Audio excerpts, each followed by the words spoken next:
विकसित भारत के संकल्प को साकार करता ऐतिहासिक बजट जनजातीय आदिवासी समाज के समग्र विकास के लिए 14,925.81 करोड़ का विशेष आवंटन। लोकसभा सांसद गजेंद्र सिंह पटेल। खरगोन बड़वानी लोकसभा में केंद्रीय आम बजट 2025-26 पर चर्चा करते हुए खरगोन बड़वानी लोकसभा सांसद और अनुसूचित जनजातीय मोर्चा के राष्ट्रीय महामंत्री गजेंद्र सिंह पटेल ने कहा कि यह बजट युवाओं, महिलाओं, किसानों, पिछड़ा वर्ग और आदिवासी समाज के समग्र विकास को समर्पित है।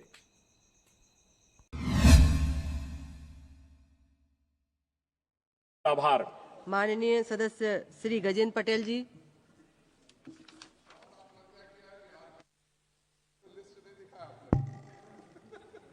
माननीय सभापति जी,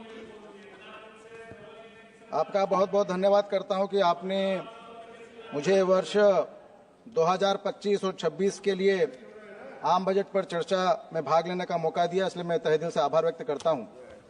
यह बजट आदरणीय वित्त मंत्री जी द्वारा जो रखा गया है, यह युवाओं के लिए, महिलाओं के लिए, किसानों के लिए, दलितों के लिए और खासकर पिछड़ा जो आदिवासी समुदाय उसके विकास के लिए रखा गया है।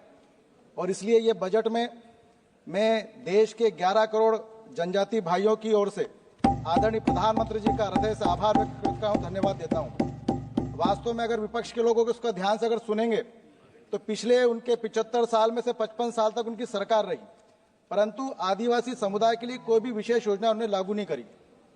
इस बार के बजट में अगर तुलना करें तो पिछले 11 साल पहले आपकी जब सरकार थी तब आदिवासियों के लिए मात्र 4,497 करोड़ का ही बजट था, परंतु इस बार का जो बजट है जिसमें वित्त मंत्री जी ने 50,65,343 करोड़ के व्यय के लिए, जिसमें आदिवासी समुदाय के लिए 14,925.81 करोड़ का आवंटन सिर्फ आदिवासी समुदाय के लिए दर्ज किया है, ये बहुत गौरव की बात है। और निश्चित तौर पर विपक्ष के लोग कहते हैं कि आदिवासियों के लिए कोई योजना नहीं है। मैं उन लोगों से भी प्रश्न करता हूं कि जो 11 करोड़ आदिवासियों को जो विश्वास इस बार व्यक्त हुआ है, जंगल और पहाड़ में रहने वाला ये समुदाय जहां पर गांव में पहुंचने के लिए सड़कें नहीं थी, प्रधानमंत्री सड़क योजना के माध्यम से आज आदिवासी गांव में सड़क बनने का काम प्रधानमंत्री नरेंद्र मोदी जी करके दिखा रहे हैं। जहां पर 55 साल तक तुम्हारी सरकार रही और उस सरकार में आपने आदिवासी गांव और फली और टपरों में पीने की पानी की व्यवस्था सुलभ नहीं कराई, आज देश के प्रधानमंत्री नरेंद्र मोदी जी के नेतृत्व में जंगल और पहाड़ में झोपड़ी में बैठे हुए आदिवासी समुदाय को भी जल जीवन मिशन के नाम से आज टोटी के माध्यम से शुद्ध जल मिलने का काम आदिवासी समुदाय को मिल रहा है। माननीय सभापति महोदय जी, मैं देश की आधी आबादी हमारी महिला वर्ग की है, महिला सशक्तिकरण में कितना महत्वपूर्ण काम किया है और इस बात का मुझे गौरव भी है कि देश के प्रधानमंत्री आदरणीय नरेंद्र मोदी जी के नेतृत्व में हमारी स्व सहायता समूह की बहनों के लिए, ST SC की हमारी महिलाओं के लिए 2 करोड़ रुपए तक का लोन देने की योजना शुरू की है, जिसमें सर्वाधिक लाभ अगर कहीं पर होगा तो हमारी ST SC हमारी महिलाओं को होगा। और आज इस बात का भी हमको गर्व है कि आजादी के 75 साल बाद यह जनजातीय समुदाय जंगल पहाड़ में रह रहा था, परंतु देश के प्रधानमंत्री नरेंद्र मोदी जी की निगाह गई। एक उड़ीसा में बैठी हमारी आदिवासी बहन जो पहाड़ जंगल में रहती थी, तुमने तो कभी कभी राष्ट्रपति के पद पर नहीं बिठाया, परंतु एक हमारी बहन द्रौपदी मुर्मू को, आदिवासी बहन को महामहिम बनाने का काम आदरणीय प्रधानमंत्री जी ने किया है। माननीय यह महिला सशक्तिकरण की दिशा में बहुत ही महत्वपूर्ण काम किया है। आप अपने गिरेबान में झांक के देखिए, आपने कब हमारे आदिवासी समुदाय को सम्मान दिया है। इसी क्रम में हमारे करोड़ों गांव आदिवासी समुदाय से जुड़े हुए हैं, जंगल पहाड़ में रहने वाला है समुदाय जहां पर सुविधाएं, मूलभूत सुविधाओं का अभाव है, परंतु इसी बजट में हमारे प्रधानमंत्री जी ने, आदरणीय वित्त मंत्री जी ने, हमारी भारतीय जनता पार्टी सरकार ने धरती आबा जनजाति ग्राम उत्कृष्ट अभियान योजना में अगले 5 वर्षों में 80,000 करोड़ रुपए का प्रावधान इसी बजट में दिया है और 65,000 गांव, आदिवासी गांव उन्नत होंगे, मूलभूत सुविधाएं मिलेगी और 5 करोड़ जनजाति लोगों का उत्थान होने की पहल इसी बजट में दी गई है। और निश्चित तौर पर ये बजट आदिवासियों के मूल हित का बजट है। अगर हम बात करें तो लंबे समय तक आपने गांव में और ग्रामीण क्षेत्र में, जनजातीय क्षेत्र में कभी स्कूल और छात्रावास नहीं खोले, परंतु इसी प्रकार से 7,088.60 करोड़ के आवंटन के साथ में एकलव्य मॉडल आवासीय विद्यालय भी इसी बजट में जोड़ा गया, जिसमें आदिवासी समुदाय का विकास होगा। प्रधानमंत्री जनजाति विकास मिशन के लिए इसी बजट में 380.40 करोड़ का भी आवंटन आदरणीय वित्त मंत्री के द्वारा आदिवासी समुदाय के लिए किया गया है। ये इतनी सारी बातें जनजाति समुदाय के उत्थान के लिए की गई है। मैंने पूर्व में विपक्ष के लोगों का स्पीच सुना था, उन्होंने कहा कि आदिवासियों के लिए कोई योजना नहीं। आज मैं गांव के विकास की बात कर रहा हूं, आदिवासी समुदाय के विकास की बात कर रहा हूं। अगर स्कूल की शिक्षा के क्षेत्र की बात करें तो हमारे सरकार ने बहुत महत्वपूर्ण काम चलाया है। पीएम जनमन योजना, जिसमें हमारे जनजाति समुदाय की विशेष पिछड़ी जातियों के लिए उत्थान के लिए भी बजट में प्रावधान किया गया है और आज आदिवासी समुदाय का उत्थान की योजना शुरू की गई है।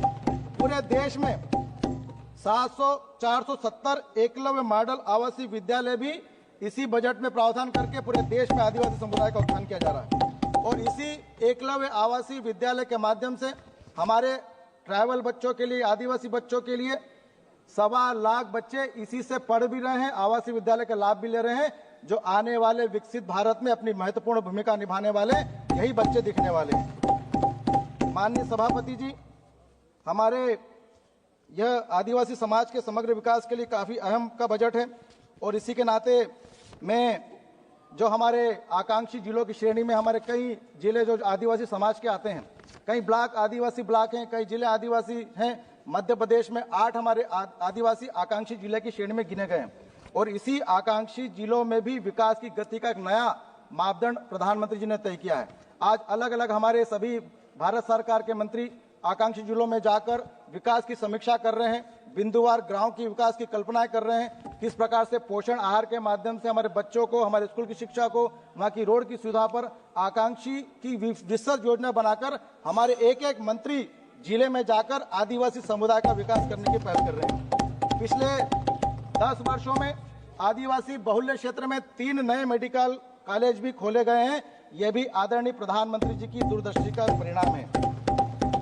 हमारे जनजातीय समाज में एक सिकल सेल बीमारी रहती है, जिसकी अनुवांशिक बीमारी, जिसमें हमारा समुदाय खत्म भी हो रहा है। इसके लिए आपकी सरकार ने कभी ध्यान नहीं दिया। लंबे समय तक हम संघर्ष करते रहे, परंतु प्रधानमंत्री जी का विशेष ध्यान आकर्षण किया गया और उसमें आदिवासी समाज के लिए विशेष राष्ट्रीय मिशन चलाकर समाज की सिकल सेल से जुड़ी स्वास्थ्य समस्याओं का ध्यान आकर्षित किया कर 5 करोड़ आदिवासी समुदाय का स्कैनिंग किया कर समुदाय को लाभ दिया गया है। मैं एक बात और ध्यान दिलाता हूं, लंबे समय तक हमारे जनजाति क्रांतिवीर रहे, परंतु आपकी सरकार में कभी भी इतिहास के पन्नों पर उनका नाम नहीं आया। यह पहली बार 10 वर्ष की हमारी सरकार है जिसमें हमारे आदिवासी क्रांतिवीर भगवान बिरसा मुंडा जी, टंटा मामा भील, रानी दुर्गावती जी, शंकर शाह, रघुनाथ शाह जैसे क्रांतिवीरों का नाम निकला और आज प्रधानमंत्री जी ने हमारे जनजाति क्रांतिवीर भगवान बिरसा मुंडा जी के नाम से भारत में जनजातीय गौरव दिवस घोषित किया। यह हमारे जनजातीय गौरव दिवस की बात है और इसलिए 150 जयंती इसी वर्ष हम मनाने वाले हैं। यह हमारे जनजातीय समाज का उद्धार भी होने वाला है। साथियों, मैं आदरणीय सभापति से 2 विषय की बात करना चाहता हूं। एमएसएमई के माध्यम से हमारे जनजातीय वर्ग का विकास होने वाला है, जिससे रोजगार के साधन बढ़ने वाले हैं। बजट में देश को विकास की गति भी प्रदान होने वाली है और इसलिए अनेक प्रकार की योजनाओं के माध्यम से हमारा समुदाय विकसित हो रहा है। मैं आखिरी में अपनी बात को इसलिए कहूंगा कि आने वाले 2047 में हमारे जनजातीय समुदाय की महत्वपूर्ण भूमिका है। तुम्हारी लंबे समय तक सरकार रही पर कोई विकास की योजना नहीं बनी, जगह जगह पर टावर नहीं खोल पाए। आज जनजातीय क्षेत्र में सैकड़ों के स्थान पर टावर खड़े हो गए। ये प्रधानमंत्री जी की दूरदर्शी का परिणाम है। उज्ज्वला योजना के माध्यम से हमारे जनजातीय बहनों को गैस की टंकी दी गई, जिससे उनका आर्थिक उत्थान किया गया। मैं आने वाले 2047 में विकसित भारत में आदिवासी समुदाय का बहुत महत्वपूर्ण योगदान है। मैं आदरणीय प्रधानमंत्री जी का, आदरणीय वित्त मंत्री जी का, जो बजट में उन्होंने हमको प्रावधान दिए हैं, हमारे जनजातीय समुदाय का विकास हो रहा है, मैं पूरे 11 करोड़ जनजातीय समुदाय की ओर से, युवाओं की ओर से, महिलाओं की ओर से, दलित समाज की ओर से आदरणीय वित्त मंत्री जी का और प्रधानमंत्री जी का तहे दिल से आभार व्यक्त करता हूँ। धन्यवाद देता हूँ।